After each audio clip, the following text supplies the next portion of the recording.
درود پاک پڑھی اللہم صلی علی سیدنا مولانا محمد وعلی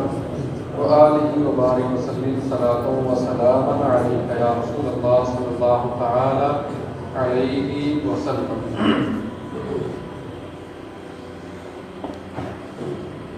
مسئلہ یہ تینوں یعنی رمضان کی ادا اور نفل اور نظر معین مطلق روزہ کی نیت سے ہو جاتے ہیں، خاص انہی کی نیت ضروری نہیں۔ یعنی اگر کسی نے خالص یہ کہہ دیا کہ میں کل روزہ رکھوں گا تو اتنا کافی ہے، رمضان وغیرہ یا نفل یا نظر معین الگ سے لگانے کی ضرورت نہیں ہے، اور اگر لگا لیں تو بہتر ہے، ورنہ ضرورت نہیں ہے۔ تو یہ تینوں یعنی رمضان کی ادا اور نفل اور نظر معین مطلقاً روزے کی نیت سے ہو جاتے ہیں، خاص انہی کی نیت ضروری نہیں۔ یوں ہی نفل کی نیت سے بھی ادا ہو جاتے ہیں، بلکہ غیر مریض و مسافر نے رمضان میں کسی اور واجب کی نیت کی جب بھی اسی رمضان کا ہوگا۔ جو بندہ مریض نہیں ہے، مسافر نہیں ہے، تو وہ چاہے جس کی بھی نیت کرے رمضان کے مہینے میں رمضان ہی کا روزہ ہوگا۔ البتہ جو مریض ہیں، مسافر ہیں، انہوں نے اگر نیت چینج کی اور دوسرا روزہ رکھا تو وہ ادا ہوگا۔ مسئلہ مسافر اور مریض اگر رمضان شریف میں نفل یا کسی دوسرے واجب کی نیت کرے تو جس کی نیت کریں گے وہی ہوگا، رمضان کا نہیں ہوگا، اور مطلق روزے کی نیت کریں گے تو رمضان کا ہوگا۔ نظر معین یعنی فلاں دن روزہ رکھوں گا، اس میں اگر اس دن کسی اور واجب کی نیت سے روزہ رکھا تو جس کی نیت سے روزہ رکھا وہ ہوا منت کی قضا دے گا۔ رمضان کے مہینے میں کوئی اور روزہ رکھا اور اسے یہ معلوم نہ تھا کہ یہ ماہ رمضان ہے، جبکہ رمضان ہی کا روزہ ہوا۔ کوئی مسلمان دارالحرب میں قید تھا اور ہر سال یہ سوچ کر کے رمضان کا مہینہ آ گیا رمضان کے روزے رکھے، بعد کو معلوم ہوا کہ کسی سال بھی رمضان میں نہ ہوئے، بلکہ ہر سال رمضان سے بیشتر ہوئے، تو پہلے سال کا تو ہوا ہی نہیں کہ رمضان سے بیشتر رمضان کا روزہ ہو نہیں سکتا، اور دوسرے تیسرے سال کی نسبت یہ ہے کہ اگر مطلق رمضان کی نیت کی تھی تو ہر سال کے روزے سارے گزشتہ کے روزوں کی قضا ہیں، اور اگر اس سال کے رمضان کی نیت سے رکھے تو کسی سال کے نہ ہوئے۔ ان بندہ دارالحرب میں ہے۔ دارالحرب وہ علاقہ جہاں پر مسلمانوں کی کبھی حکومت قائم نہ ہوئی، اور نہ ہی وہاں پر مسلمانوں کو علی اعلان اپنے شعائر کو ادا کرنے کی اجازت ہے، بلکہ وہاں پر پابندی ہے کہ وہ نہیں کر سکتے۔ تو ایسی جگہ پر بندہ ہو اور اسے پتہ نہ چلے، اس نے سوچ کر کے رکھ لیے روزے کہ رمضان کا مہینہ آ گیا، بعد پتہ چلا کہ آئے پھر دوسرے سال تیسرے سال، تو اگر اس طرح سے پہلے سال کے تو نہیں ہوئے، بعد میں جو روزے رکھے وہ قضا کے طور پر مانے جائیں گے۔ اگر صورت مذکورہ میں تحری کی یعنی سوچا اور دل میں یہ بات جمی کہ یہ رمضان کا مہینہ ہے اور روزہ رکھا، مگر واقع میں روزے شوال کے مہینے میں ہوئے، تو اگر رات سے نیت کی تو ہو گئے، کیونکہ قضا میں قضا کی نیت شرط نہیں بلکہ ادا کی نیت سے بھی قضا ہو جاتی ہے۔ پھر اگر رمضان و شوال دونوں 30 دن یا 29 دن کے ہیں تو ایک روزہ اور رکھے کہ عید کا روزہ ممنوع ہے، اور اگر رمضان 30 کا اور شوال 29 کا تو 2 اور رکھے، اور رمضان 29 کا تھا اور یہ 30 کا تو پورے ہو گئے، اور اگر وہ مہینہ ذی الحجہ کا تھا تو اگر دونوں 30 یا 29 کے ہیں تو 4 روزے اور رکھے، اور رمضان 30 کا تھا یہ 29 کا تو 5 اور رکھے۔ اسی طرح سے بالعکس غرض ممنوع روزے نکال کر تعداد پوری کرنی ہوگی جتنے رمضان کے دن کے تھے۔ تو بہرحال یہ معاملہ جو ہے اس وقت کا ہے جب کہ بندہ کوئی ایسی جگہ پر رہتا ہو جہاں پر شعائر اسلام کو ادا کرنے کی پابندی ہو اور پر انہیں ادا نہ کرنے دیتے ہوں۔ ایسی جگہ پر ادائے رمضان اور نظر معین اور نفل کے علاوہ باقی روزے مثلا قضائے رمضان اور نظر غیر معین اور نفل کی قضا، یعنی نفل روزہ رکھ کر توڑ دیا تھا اس کی قضا، اور نظر معین کی قضا اور کفارہ کا روزہ، اور حرم میں شکار کرنے کی وجہ سے جو روزہ واجب ہوا وہ، اور حج میں وقت سے پہلے سر مڑانے کا روزہ اور تمتع کا روزہ، ان سب میں عین صبح چمکتے وقت یا رات میں نیت کرنا ضروری ہے، اور یہ بھی ضروری ہے کہ جو روزہ رکھنا ہے خاص اس معین کی نیت کرے، اور ان روزوں کی نیت اگر دن میں کی تو نفل ہوئے پھر بھی ان کا پورا کرنا ضروری ہے، توڑے گا تو قضا واجب ہوگی۔ اگرچہ یہ اس کے علم میں ہو کہ جو روزہ رکھنا چاہتا ہے یہ وہ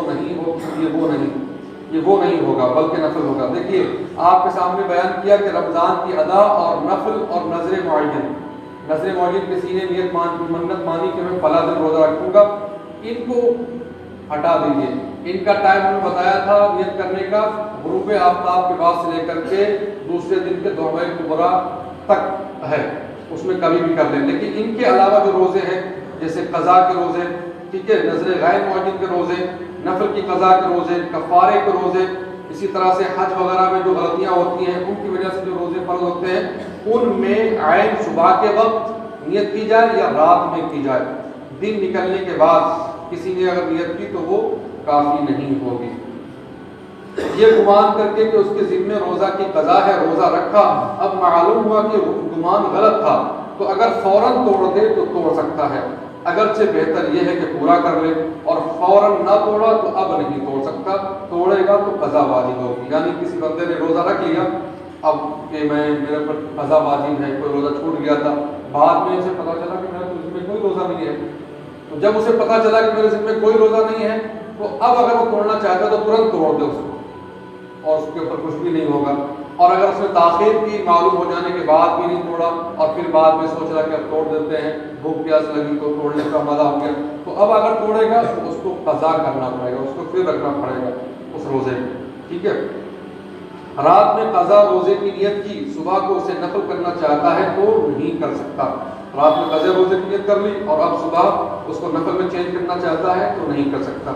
نماز پڑھتے میں روزہ کی نیت کی تو نیت صحیح ہے، نماز پڑھتے پڑھتے روزے کی نیت کر لی۔ کئی روزے قضا ہو گئے تو نیت میں یہ ہونا چاہیے کہ اس رمضان کے پہلے روزے کی قضا،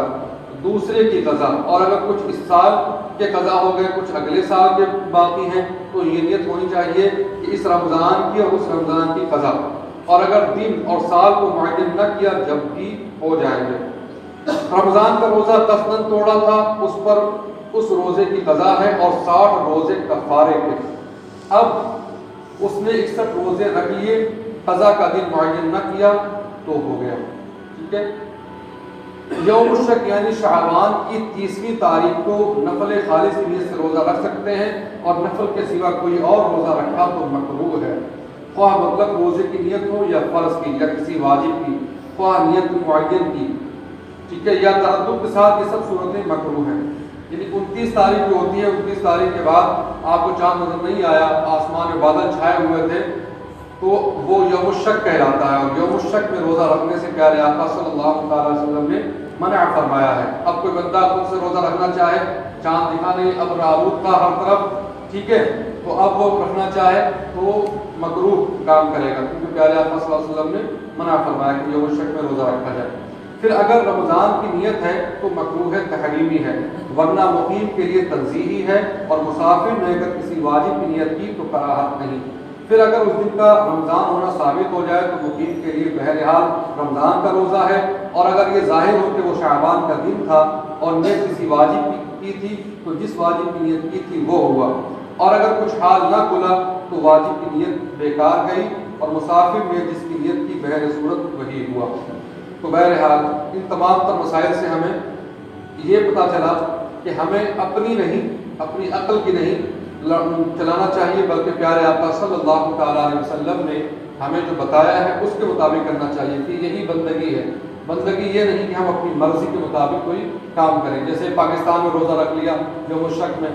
پھر اس پر ڈیبیٹ چل رہی ہے، فتنہ کھڑا ہو رہا ہے، ٹھیک ہے، 29 کا روزہ انہوں نے رکھ لیا ان لوگوں نے، تو یہ سب نہیں کرنا چاہیے، بلکہ جب تک کہ جب پیارے آقا نے فرما دیا کہ صوموا لرؤیتہ، چاند کو دیکھ کر کے روزہ رکھو، وافطروا برؤیتہ، اور اس کو دیکھ کر کے